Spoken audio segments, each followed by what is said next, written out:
Pakasimple ng mga bahay nila dito. Yung bubong is balat ng kahoy. Balat ng kahoy. Tapos doon kugon. So yung dingding, balat din ng kahoy. Salamat siya, naka-auto mo din. Salamat!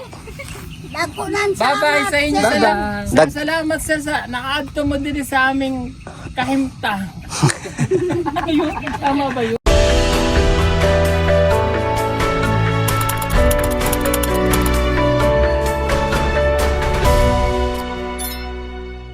Magandang araw mga kapugong biyahero, magandang buhay mga charity viewers, mga kababayan natin. Magandang araw po sa inyong lahat, magandang buhay. Nandito kami ngayon mga kababayan sa Santa Filomena, part ng Bukidnon. Ayan, Santa Filomena po is I think municipality. Nandito kami ngayon sa kabundukan. Ang layo nito, Sitio Balog yata yung nabasa ko na daanan namin, Sitio Balog, parang ganon. So napuntahan na namin to dati po at binalikan lang namin mga kababayan. Ito po ay likod ng San Fernando Bukidnon. So ito yung katabi niya. Pero yung daanan niya, dito kami dadaan sa sa Quezon Bukidnon. Kasi hindi kami doon daan sa Pakibato kasi ang daanan walang tagos papunta rito. So umikot kami ganyan papuntang Quezon Bukidnon. Tapos umakyat kami doon sa may mga taniman na tubo, paakyat talaga mga kababayan. At dito sa pinakaliblib may mga kita ka ditong mga bahay-bahay. Ayan. Ayun pa. Ayan o. Walang kuryente dito. Tahimik, so ang nakatira dito ay mga katutubo rin mga kababayan. At ang unang pagpunta namin ay medyo okay pa yung daan. Pero ngayon napakahirap mga kababayan. Lubak-lubak at talagang napakahirap. I-share nga natin para makita nyo po ang dinaanan namin. Ito yun o.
Ayan na yung tinanim niya yun.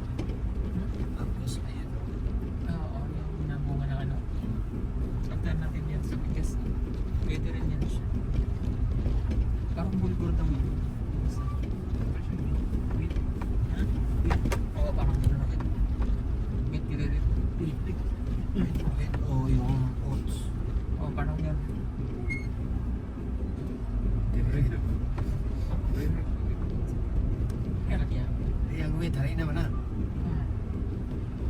Po, nakita niyo po yung daanan mga kababayan. Napakahirap talaga. At ngayon naman i-share natin yung lugar nila dito, ang kanilang sitwasyon para makikita nyo rin mga kababayan. Pinupuntahan ng Pugong Biyahero Team sa pangunguna po ni Sir Paul. So share natin mga kababayan para parang nandito kayo kasama namin. Makita natin maayos yung kanilang lugar. So ayan po. Ito yung daanan namin. Ito yung lugar nila mga kababayan. Yan, may mga tahanan dito rin, pailan-ilan. So yung iba nasa liblib, ayan. Liblib. So may ginagawang daanan pero hindi na continue. Yan, nasira. Pero sila ay ayan, may access na sila sa daanan. So pwede nang masakay ng motor yung kanilang produkto. Di gaya ng dati, napapasanin talaga nila papunta doon sa bayan. Ito, may uma din sila dito. Wala pang tanim. Yung ilog nila, oh, napakalinis. Yung ilog. Ito yung ano, tubig. Ito yung lugar nila po mga kababayan. Maganda yung lupa nila dito. Pula. Pula yung lupa.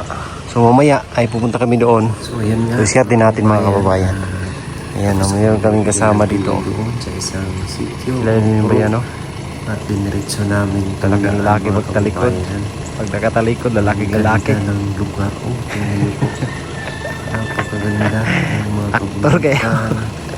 Tungkol kami kasi meron ang daan kayo. Nasira dahil sa ulan at hindi na patuloy yung kanyang paggawa. Kaya lalaki pag nakatalikod. Pag nakaharap doon niya. Mga sasakyan. Kami lang po yung si sasakyan na pumunta dyan mga kababayan. Kasi yung sadya namin ay balikan yung aming pinuntahan dati. Pero nahirapan talaga kami mga kababayan. Kasi yung mga daanan nasira ng ulan, ayan o may mga dinaanan ng tubig. Kaya pinipili ko na lang kung saan hindi masyadong maalog yung aming biyahe papunta dyan sa lugar.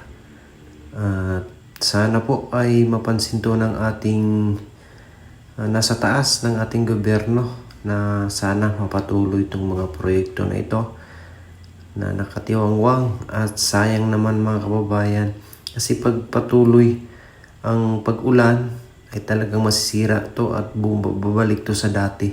Tubuan siya ng mga kahoy at mga damo at sana ay mapansin ng ating gobyerno po. So ayan o yung mga magandang tanawin ay ang sarap sa mata na makikita po mga kababayan. Pag may daanan po kasi ay hindi mahirapan yung ating mga kapatid na katutubo nang magbenta sa kanilang mga produkto kasi sila na yung pupuntahan ng mga bumibili o yung mga buyer. Pero pag sira yung daan ay talagang ihatid nila sa bayan po. Kaya doble na yung gastos nila mga kababayan. So may dadaanan kami dito, isang purok din, mga bagong bahay.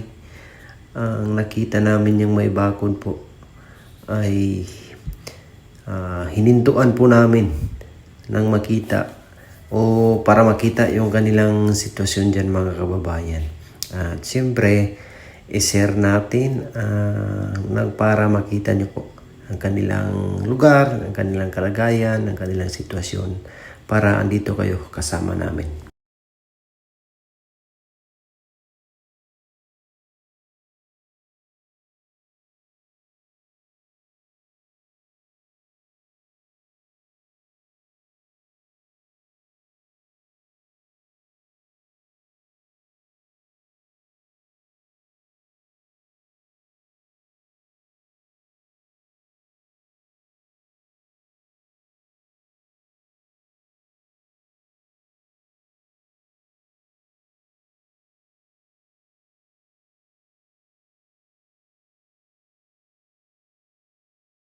Yan po mga kababayan, ito na po yun, yung pinagos namin na daanan. At kanina nandoon kami sa Mainintuan kami.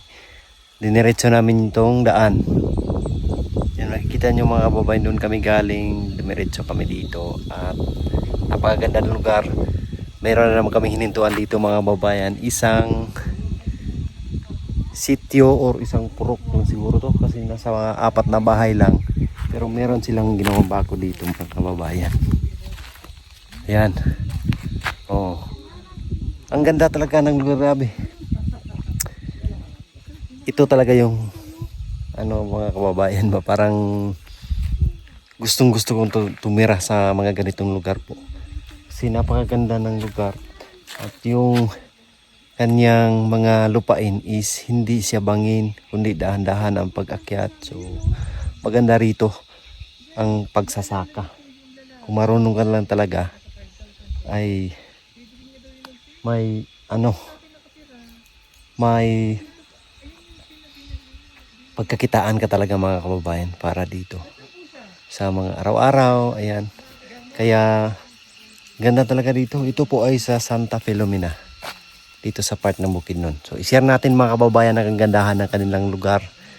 Marinig natin ang mga ayan sa kagubatan, mga siguro insekto or mga hayop. Marinig natin. Ayan. Share natin itong lugar nila. Ayan mga kababayan, ito yung lugar nila. Ayan. Sinundan lang namin yung daan dito. At ang ganda, ayan o.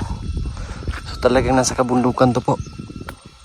Wala na tayo makikita dito.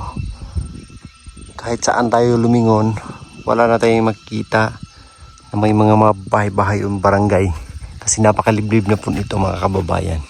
Part ng Santa Filomena, Bukidnon. Dito naman bundok yan. So meron kaming inakyat dyan na bahay doon sa taas. Kung naalala nyo po yun. Ay, bumalik kami may 1 taon na mahigit. So parang lumipat na sila dito o andun ba kaya sa taas. Ito lang lugar nila. So nandito yung team ngayon, ang Pugong Biyahero team, sa pangunguna po ni Sir Paul. So may maingay tayong narinig dyan sa kagubatan. So sina Sir Paul po ay nandun na. Siyempre namigay ng tulong po mga kababayan. Mabuti pinatag dito at napatayuan ang bahay nila. Wala silang masyadong pananim. Meron ako dito nakita kamote, pero kunti lang. Wala ding walang mais. So siguro hindi pa season ngayon. Ay oo nga, na-harvest na nila yung mais mga kababayan. Mais. Maganda talaga yung lugar nila ba. Grabe. Kung malapit lang po ito ay pwede tayong dito makitira o makiuma, makisaka. Ganda ng lugar. Yan itong bahay na to mga kababayan. Ito siguro yung bigay ni Sir Paul na solar. Ang bahay na to is nakikita ko parang sa sinaunang panahon talaga. Kasi yung kanyang dingding, akala mo ay pinagabas pero hindi. Tinipak yan mga kababayan. Nilipak yung tiniginin niyang ganyan. Yan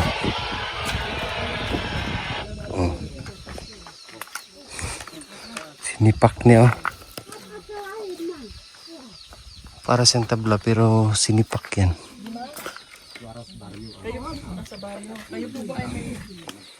Tapos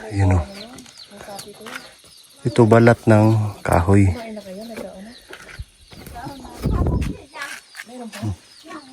Ito napakasimple ng mga bahay nila dito. Yung bubong is balat ng kahoy.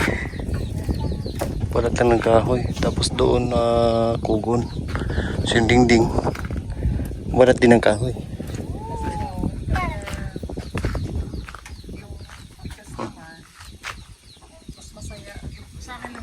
Grabe. yung pagkaon na importante happy kayo ha. Tingnan ko nga yung balay din ng isa. Gandang-ganda ko din yun. Ang tapa ng kabakal, ano, ng baka.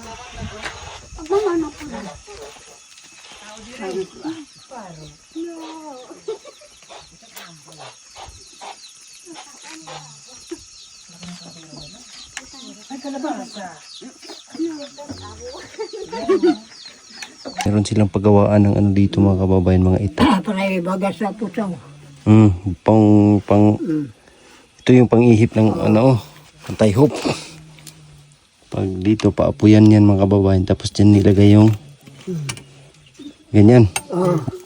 Putaw, tapos hindi ka na mag-ihip-ihip, dito ka na lang.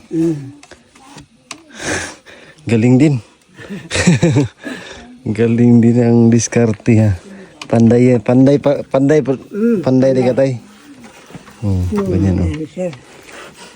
Ay, ganyan. Galing. Para mabilis yung pag-ihip. Lah. May ano talaga dyan, oh. Ang galing. Ito na yung mga nagawa ni tatay, oh. Ito, oh. Ayan. So, dito din dikdik. Dito. Galing din ng diskarte, pero meron silang mga itak. So, nung unang panahon is bato ang gamit ay, no? Nung unang panahon, no? Bato, no? Ayan. Ito, mayroon sa tatay na maso. Oh. Ang bigat. Pakal. Galing din ng diskarte.